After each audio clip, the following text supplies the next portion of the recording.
अविनाश सुबह समय पर उठा नहीं तो संस्कृति को चिंता हुई। उसने अविनाश को उठाते हुए उसके माथे पर हाथ रखा। माथा तप रहा था। संस्कृति घबरा उठी। अविनाश को तेज बुखार था। 2 दिन से वह खांस भी रहा था। संस्कृति ने कल इसी वजह से उसे ऑफिस जाने से मना कर दिया था, मगर आज तेज बुखार भी था। उसने जल्दी से अविनाश को दवा खिलाकर माथे पर ठंडे पानी की पट्टी रखी। संस्कृति और अविनाश की शादी को अभी ज़्यादा वक्त नहीं गुजरा था। 2 साल ही हुए थे। पिछले साल तक सास ससुर साथ में रहते थे, मगर कोरोना में संस्कृत की जिठानी की मौत हो गई तो सास ससुर बड़े बेटे के पास रहने चले गए। उसके बाद कोरोना का प्रकोप बढ़ता ही गया। पिछले कुछ समय से टीवी चैनल्स पर दिल्ली के अस्पतालों में कोरोना से जूझने वालों की हालत देखकर वह वैसे भी परेशान थी। कहीं वेंटिलेटर नहीं तो कहीं ऑक्सीजन नहीं, मरीजों को अस्पतालों में बेड तक नहीं मिल रहा था। ऐसे में अब उनका क्या होगा, यह सोचकर ही वह कांप उठी। जल्दी से उसने माँ को फ़ोन लगाया। माँ, अविनाश को सुबह से बहुत तेज़ बुखार है, क्या करूँ? बेटा, ये समय ही बुरा चल रहा है। राजू को भी कोरोना पॉजिटिव है, वरना उसे भेज देती।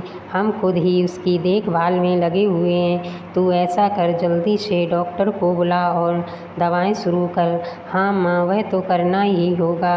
मेरी सास की भी तबीयत भी सही नहीं चल रही है, वरना जेठ जी को ही बुला लेती। घबरा नहीं बेटी, धैर्य से काम ले, सब ठीक हो जाएगा। माँ ने समझाने का प्रयास किया। संस्कृति ने पति का कोरोना टेस्ट कराया। तब तक फैमिली डॉक्टर से पूछकर दवाएं भी देती रही। इस बीच अविनाश की हालत ज़्यादा खराब होने लगी तो वह उसे लेकर अस्पताल भागी।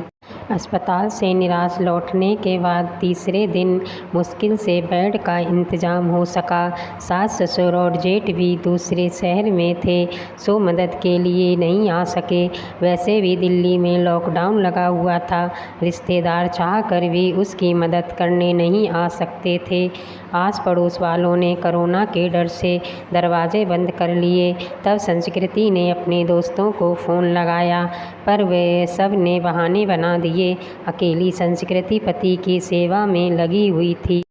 अस्पताल में मरीजों की लंबी कतारों और मौत के तांडव के बीच किसी तरह संस्कृति खुद को बचाते हुए पति के लिए भाग दौड़ करने में लग गई।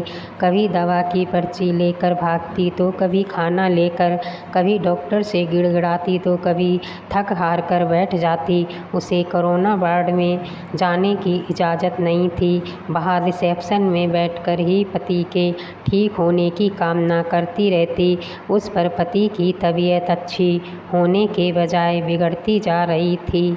उस दिन भी डॉक्टर ने पर्ची में कई दवाएं जोड़ कर लिखीं। वह दवाएं लेने गई, मगर जो सबसे ज़रूरी दवा थी वही नहीं मिली। अस्पताल में उसका स्टॉक ख़त्म हो चुका था। अब वह क्या करेगी? बहसवासी वह अस्पताल के बेंच पर बैठ गई। बगल में ही परेशान सा एक युवक भी बैठा हुआ था। संस्कृति ने उसकी तरफ देख कर पूछा, आप बता सकते हैं ये दवा मुझे कहाँ मिलेगी? मैं खुद ये दवा ढूँढ रहा हूँ, अस्पताल में तो मिली नहीं। मेरे दोस्त ने बताया है कि नोएडा में उसकी दुकान है, उसने कुछ दवाएं स्टॉक करके रखी हैं, सो वह मुझे दे देगा। अभी जाने की ही सोच रहा था। पर्ची लाइए, मैं अपने साथ आपके लिए भी दवा ले आता हूँ। बहुत मेहरबानी होगी। सुबह से इसके लिए परेशान हो रही थी। पसीना पोंछते हुए संस्कृति ने कृतज्ञ स्वर में कहा, मेहरबानी की कोई बात नहीं है, इंसान ही इंसान के काम आता है। बस इतना शुक्र मनाइए कि दवा वहाँ मिल जाए।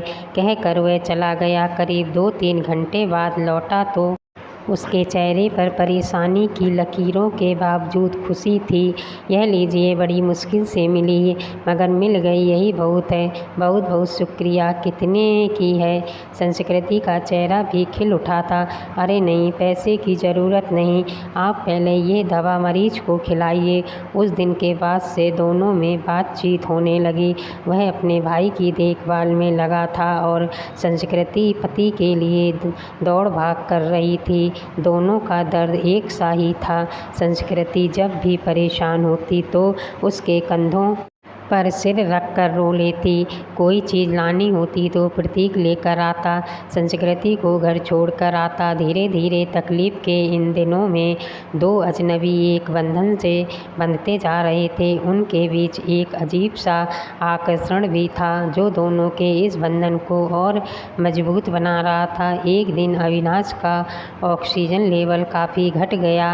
अस्पताल में से ऑक्सीजन सिलेंडर भी नहीं था। तब भी प्रतीक ने जिम्मेदारी अपने ऊपर ले ली। पूरे दिन कड़ी धूप और गर्मी में लाइन में लगकर आखिर वह ऑक्सीजन सिलेंडर लेकर ही लौटा था। उस दिन संस्कृति ने पूछा था, आप मेरे लिए इतना कुछ कर रहे हो, इतना ख्याल रखते हो, मगर क्यों? मैं तो आपकी कुछ भी नहीं लगती। फिर बताओ ना, ऐसा क्यों कर रहे हो? पहली बात, हर क्यों का जवाब नहीं होता, और दूसरी बात, हम दोनों हम सफ़र नहीं हैं तो क्या हुआ, हम दर्द तो है ना। आपके दर्द को मैं बहुत अच्छे से महसूस कर सकता हूँ। आपकी तकलीफ़ देखकर मुझे दुख होता है। बस किसी भी तरह आपकी मदद करना चाहता हूँ। एक अनजान सा मगर मजबूत और साथ महसूस कर वह गमों के बीच भी मुस्कुरा उठी थी। धीरे धीरे अविनाश की तबीयत और भी बिगड़ गई और उसको वेंटिलेटर पर रखना पड़ा। अस्पताल में वेंटिलेटर्स की भी कमी थी। कई वेंटिलेटर्स खराब हो गए। बहसवासी संस्कृति ने प्रतीक को फ़ोन लगाया तो पता चला कि वह उसके भाई को भी कहीं और शिफ्ट करने की नौबत आ गई है। आप चिंता न करो संस्कृति जी, मैं अपने भाई को जिस अस्पताल में लेकर जा रहा हूँ, आपके पति को भी वहीं लेकर चलता हूँ। वहाँ वेंटिलेटर की सुविधा है और डॉक्टर्स भी अच्छे हैं। प्रतीक ने उसे ढांढसा बधाया और फिर जल्दी ही शिफ्टिंग की सारी व्यवस्था करा दी। शाम में सब निपट गया तो प्रतीक का हाथ पकड़कर रूंधे गले से संस्कृति इतना ही कह सकी, आप नहीं होते तो पता नहीं क्या होता, मैं नहीं होता तो कोई और होता। अच्छे लोगों की मदद के लिए कोई ना कोई आ ही जाता है, ऐसा नहीं है प्रतीक जी। मैंने अपने दोस्तों, पड़ोसियों और परिचितों सबको देख लिया। इस कठिन समय में कोई भी मेरे साथ खड़ा नहीं, केवल आप हैं जिसे 4-6 दिन पहले तक मैं जानती भी नहीं थी।